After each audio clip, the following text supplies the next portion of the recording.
Brought to you by Hallow, the world's #1 prayer app. Hey, Lynn, what's going on, man? Hey, how's it going? I'm good. What's up in your world?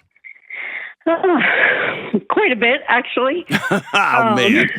Well, jump on in. What's up? About a year ago, my husband had confided in me that he was no longer sexually attracted because I had gained a significant amount of weight. Okay. So I am really looking for guidance on how I can kind of get through that. It's been a rocky year since that conversation. Well, tell me more about it. I know that's really hard to hear, and if that's a loving, direct, like, I just want to be honest and not hold secrets back, that can be a really hard conversation. Right. But I want to honor both his honesty with you and y'all's ability to sit at a table and have this hard conversation. If he just threw a grenade at you and was ugly about it, then that's a whole different conversation. But what led up to that conversation? And then tell me about the last year.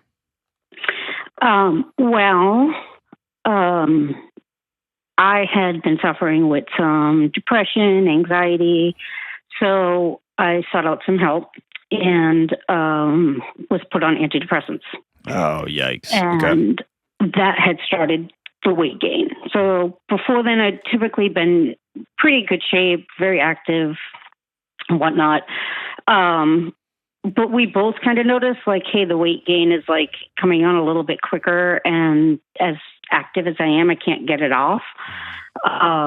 Did the meds kill your libido too? Yeah, a little bit, yeah. But so shortly, like after that, I was, seeking more counseling and whatnot. Finally got to a place where I'm like, you know what, I really need to love myself for who I am, for how I am at this time in my life. It's a season. We'll get through it, blah, blah, blah. So I came home one day and I'm like, sit down with him. And I'm like, you know what? I really need to love myself for who I am. It's not about how much I look, what I look like, or what size I am. Like this, we will get over it. And he just looked at me and said, I'm sorry, but I can't. Like, this is not attractive to me. And so take me back to that moment when you had that conversation. Here's what it sounds like. It sounds like a collision of both people, however hard or messy it is, both people sitting down there telling the truth. Yeah. It was devastating to hear. What was it devastating about him putting on the table, hey, things have changed physically between us? Or was it devastating that you said, hey, I'm struggling, I'm going to be in a season, and I want you by my side? And he said, nah, I'm not doing that. A little bit of both, but it almost felt like, had you been lying to me up until this point? Like, are you just faking it? And that's what I can't get over. Okay, so take me back to the last year. A lot of distance. We did have conversations, and exactly like what you said, he was like, it's really hard for me to say this to you, but I need to be honest, and, we need to have those hard conversations as much as you don't want to hear those. But I just feel like maybe there could have been a different approach. And it felt really like a punch in the gut when it was, hey, you know what? I just came back from this counseling session. I feel good about where I'm at. And he's like, yeah, no, sorry. Have you honored him with that same level of honesty you just gave me? Yes. Okay. Because here's the deal. We're a year past, and I'm more interested in in listening and hearing about where you are right now, y'all too, and the plans you and he have for moving forward. Because what's been said has been said, and going back to that punch in the gut moment, going back, it's just, you're on a treadmill, you're on a loop. Yeah, and that's pretty much what it's been. We just try and avoid having the conversation again. Okay. One part of the conversation we have is like, hey, look, I know how much it hurt you for you to hear me say these things, but I can't change the way he feeling either. So it is, hey, we're all great until we have to have that conversation. Yeah, but you're not all great. Because conflict deferred is conflict amplified. This is building inside of you like a demon. And I again, I wasn't at the table, and I know this can be hard to hear on either side. I know there's men listening to this going, "Oh my gosh, he said it," and I know there's women listening to this conversation going, "I can't believe he said it."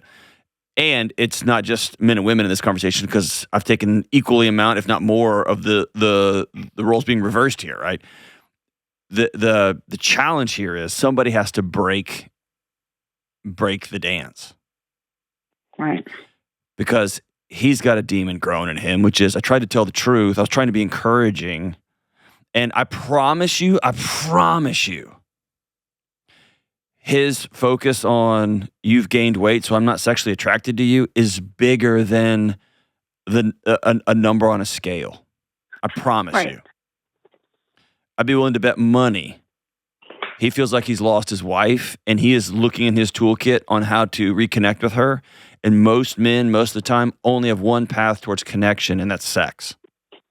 Right. So he keeps, and most men, that's their. I was gonna say dipstick. That's their dipstick. That's the way they check the engine to see how things are going in their relationship.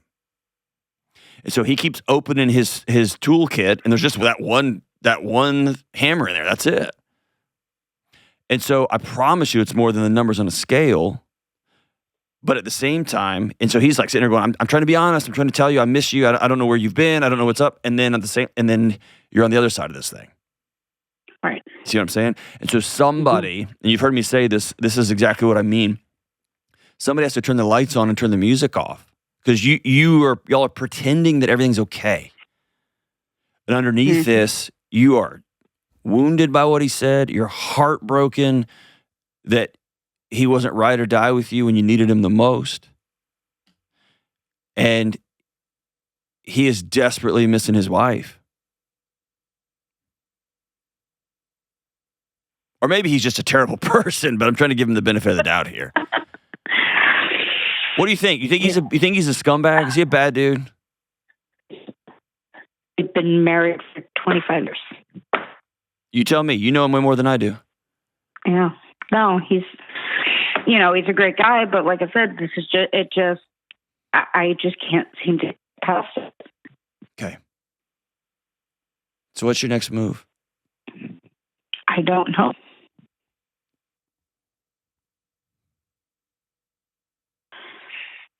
Are you stuck in the depression loop? Are you stuck in not liking who you see when you look in the mirror? Or are you stuck not loving your husband? Like, where are you locked in? I wasn't. Well, I didn't think I was stuck in that depression loop, but now I don't know. Yeah, because it feels like him sitting down at the table and being honest with you. It feels like that year ago conversation is as fresh right now as it was back then. Yep. Okay. I'm going to tell you the most important thing is to head right in the middle of that hurt and to stop going around it. Have you told him that he broke your heart? Oh, yeah. Okay. Have you told him thank you for being honest with me? Yeah. Okay.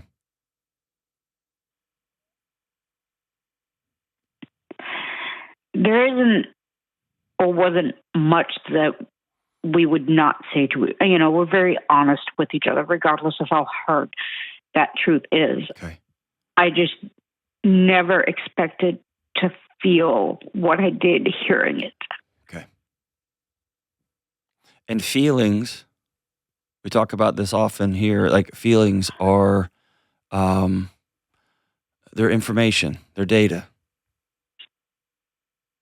And they're designed to keep you safe. They were never designed to be an arbiter of truth. And so my bigger question is, with a couple who has dedicated themselves to radical honesty, we're going to tell each other the truth, we're never going to be able to not talk about something. My bigger concern is, I want to compliment you guys on that. I'm working on an event right now, and last night up till 1 a.m., I was working on a part of the event, which was about couples don't tell each other the truth. They just don't because they're scared of reality. Right. You're here in reality. Yeah. The path out of reality always takes 2 steps. Number 1, you got to grieve it, and you haven't done that. You're still stuck in the moment. Right. And I can't tell you what you need to grieve, but I want you to be honest with yourself. Are you grieving the fact that you know you've put on a lot of weight, you know you've been struggling with depression, and that it got called out? Are you grieving? I can't figure out what you're upset with your husband about because you're saying, yeah, I have gained a lot of weight. Yes, I don't know what you want him to say or do, or that you wished had been different. Like if you had sat down and said, I'm going to be me for a season. I'm going through a rough period. I've gained a lot of weight. I'm taking these meds. This is just a season. And like, what would you have wanted him to say in that moment? I'm not sure, but I know, like, weight has never been something that has attracted me to him or not. I've never looked at weight and said, oh, that you're attractive or you're not attractive. It's so much more than a number on a scale. And is it the same for him? That's, I thought it was until we had that conversation. And you think it is just about an aesthetic. He only loves you as far as he's attracted to seeing you. I shouldn't say that he only loves me that way. I think that's where like the hurt came in, is like, you're only physically attracted to me if I'm this size. Gotcha. Maybe that's the case. That's never been like, I think through our whole relationship, I've never looked at him and we've both gone up and down. Sure, of course. In weight. I mean, we were teenagers when we met. So, life happens, whatnot. And I've never looked at him and said, I'm not attracted to you because you're too skinny or you're a little overweight, whatever. Okay. What I'm interested in is, again, I want to circle back. He's not on the phone, so I can't up or down what he's saying. My guess is when you sat down and said, hey, you've missed me for a long time. I've been wrestling with this stuff. I've been meeting with my doctors, been meeting with my counselors. I'm taking my medications. I'm going to make peace with this season, and it's going to be a while longer. Mm-hmm. I may be out to lunch, and people are going to light me up on the internet, and that's fine. I'm willing to bet after a quarter century, him saying, well, I'm just not attracted to you because of the weight gain, was a awful, terrible way of saying, I've missed my wife for the last 2 years, and I can't miss you for another year. Right. That's my guess as to what he was trying to get across to you. And he did a terrible job of making you feel comforted and safe in that moment. Right. But look, so here's the thing. You need to either grieve that you've been with a terrible person for a quarter century. That he's a man who will only walk alongside you if you look right, if you're a trophy for him.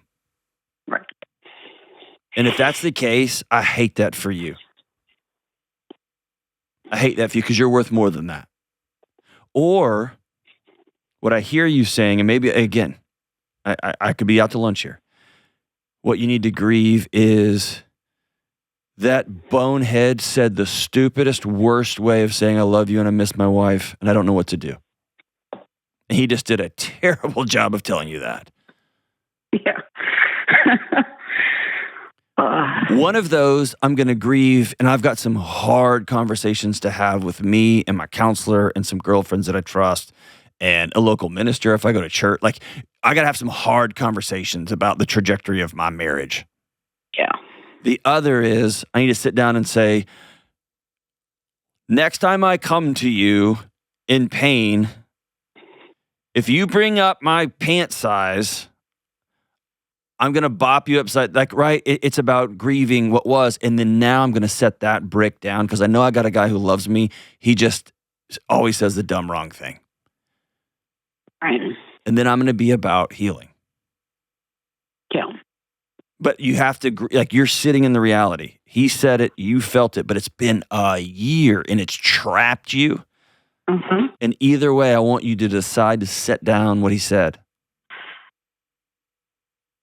Because it's keeping you from the next right move, which is, what is the next right move for you?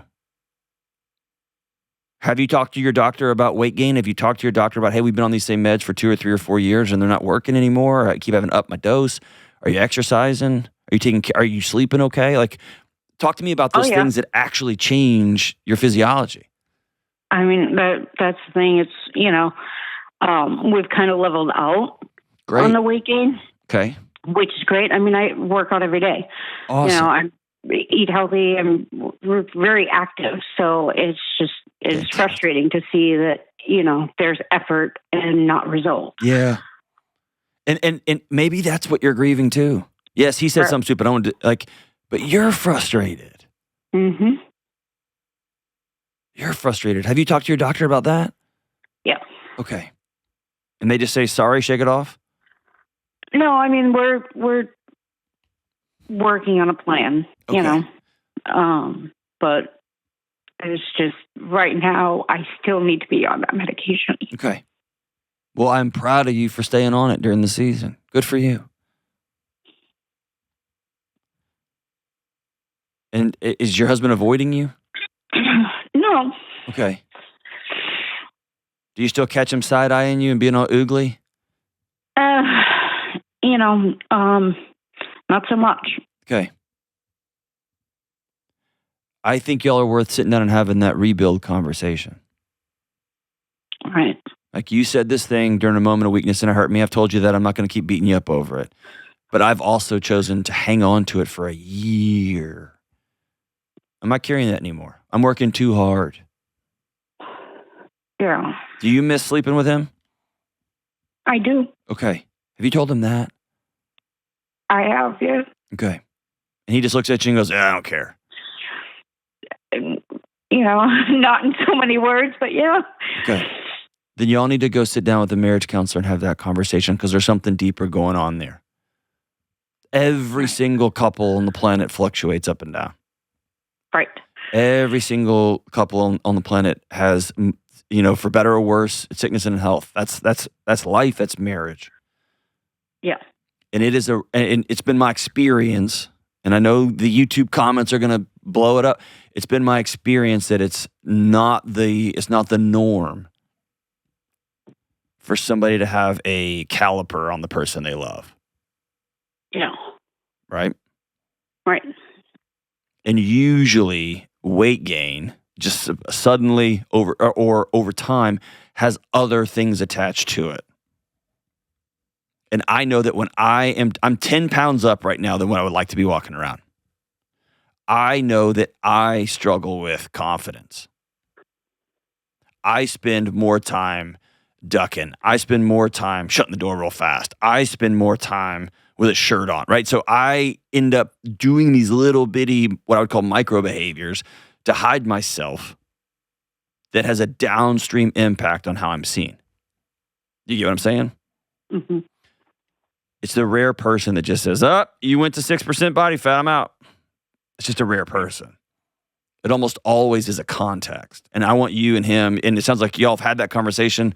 I want y'all to get with a marriage counselor and have that deeper conversation. Because again, maybe he is a scumbag. I'm not hearing that in your voice.